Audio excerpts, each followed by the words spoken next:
Welcome to E&, at GITEX, leading digital transformation. In this Forbes Middle East podcast, we have Khalid Murshed, CEO of E& Enterprise, the vertical that is helping governments and businesses accelerate their digital transformation journeys with a focus on cloud, cybersecurity, AI, and advanced digital services. E& Enterprise is redefining what it means to operate in a data-driven economy.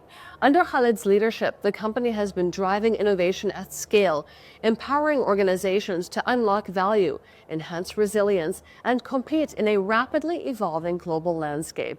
In this discussion, we'll explore how industries are adopting AI, what truly defines enterprise value in today's world, and how E& Enterprise is charting the path forward from cloud to generative AI and beyond 2025. Khalid, it's great to have you here. Thanks so much for joining us. Thank you very much, Ramia. Nice to be here. Tell us which industries are really moving fastest at adopting AI at scale and why? I believe the industries that have seen a real impact transforming what they have in the public service and other services are the ones who are moving faster in the technology adoption, specifically in AI.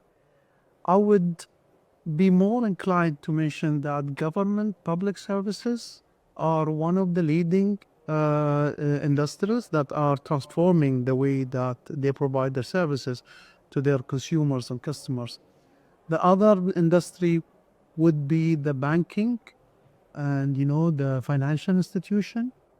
This is a very tech-enabled industry that started seeing a great impact from AI going forward. So I believe those two ones are the biggest industry and the leading industries in the technology adoption. And we certainly are benefiting from this transformation in every sphere of our lives. Tell us about the most critical metrics that capture the value E& Enterprise delivers to its clients. What are those metrics? Well, first of all, at E& Enterprise, the metrics that we take to our customers are the ones that will bring trust to the table, resiliency, and real world impact to their services and the services that they're trying to take to their customers. So in my opinion, the localization and the trust of E& Enterprise that we provide to our customers are a great metric that we are proud of. The other part is the sovereignty and the compliance to the localized authorities, governance. This is a great metric that we and only we can provide in the United Arab Emirates. And on the subject of sovereignty, how do you really differentiate global cloud players in enterprise services? That's a great question. And I'll give you an example to illustrate what I'm talking about. When we partnered last year, actually it was in GITEX 2024 when we announced our partnership with AWS.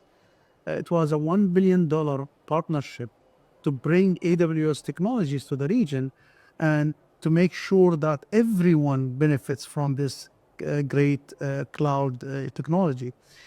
Since then, we've started interacting and coordinating with the authorities that certifies on sovereign cloud means.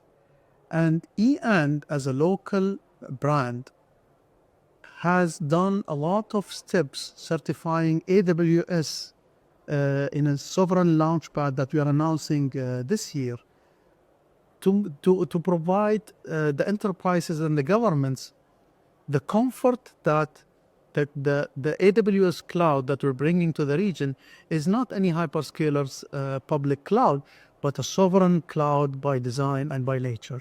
And this is certified now by Cybersecurity Council and fully controlled by E& as a local operator. And how are you really helping enterprises unlock the value of cloud, AI, and cybersecurity while also balancing cost, balancing complexity, and maintaining trust? Trust is a foundation to everything that we do. But the way that we tackle it at E& Enterprise is that we tackle the whole cycle chain. So we don't respond only to RFPs. We do if the customer wants, but our preference is to go engage with the customer at the problem definition phase. So we start with our consultation. What is it that you're trying to solve? Because this is where the solutioning is going to start from.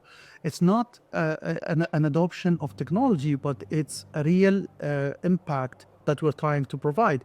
So what is exactly your problem? Let's talk about if this is a problem that we can solve for you and how can we solve it.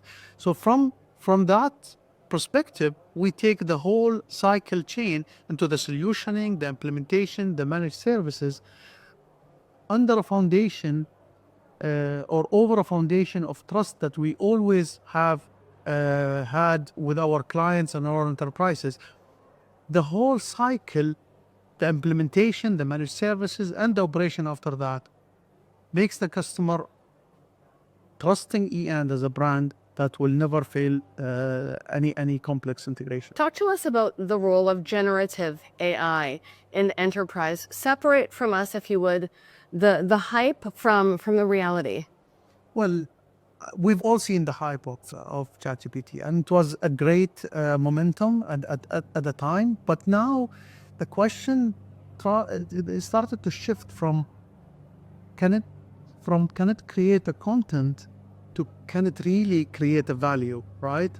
And with all respect, the consumers will always have their own way of implementing generative AI, but enterprises will have one of two ways. They either have a very superficial implementation of inferencing and ChatGPT like implementation of AI or generative AI, or we've seen, and we're working with many institutes and enterprises to implement an enterprise-grade infrastructure that provides an end-to-end AI-powered use cases that will really create impact. This year, we are launching our AI agentic platform with AWS, bringing AWS technologies with and professional services to democratize agentic AI capability to enterprises. Today, we're promising the enterprises that you don't need IT people to create your own AI generative agentic AI use cases. Your commercial people can do that by the capability that we are democratizing and extending to your team. So we are doing a lot with agentic AI, we're doing a lot with generative AI, but we're doing it to suit the enterprise grade. Huge evolution in the services and the quality of services. And tell us about the bold bets that you are placing on enterprise tech beyond 2025. Is it quantum? Is it digital twins? Is it something else? Well, Ramia, there will not be a single answer to that. I believe it's a weighted combination of all the above. Meaning, I'll give you an example as well. When we talk about quantum computing, is it a technology, is it a problem, or is it a solution? Actually, it's all above, right?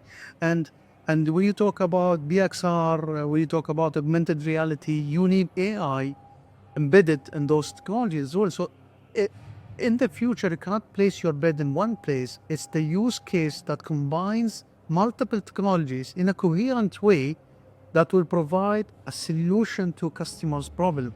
In this case, be it a consumer or be it an enterprise, doesn't matter, because the problem is the problem. This is what we're trying to solve. The technologies or the combination of technologies that will create the impact are the ones that we're trying to make a bet on. And at EN Enterprise, we are proud to be the orchestrator of those technologies to create the real impact for people. You are really playing a role in shaping the region's digital economy. Looking ahead, how do you expect to see that role expanding? Well, to be honest, we are seeing a lot of technology evolution. As a matter of fact, AI is a step change in the evolution of technology, because you're looking at a technology that will transform everything that you do in all technologies. So AI will transform the computer vision, AI will transform automotive industry. AI will transform healthcare industry. It will transform all the industries that we know.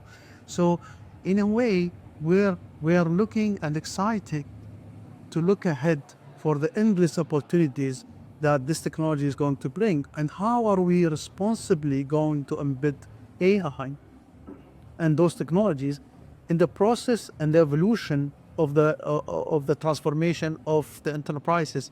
Because one day people will start asking, where is my data going, and how do I ensure that the residency of my data and the privacy of my data is well maintained. And this is how EAND is tackling the adoption of technology in a responsible way and in the right way to govern those matrices. Well, we look forward to seeing all of these initiatives come to fruition. Thanks so much, Khalid, for being here today. Thank you very much, Ramia. Great talking to you. Thank you.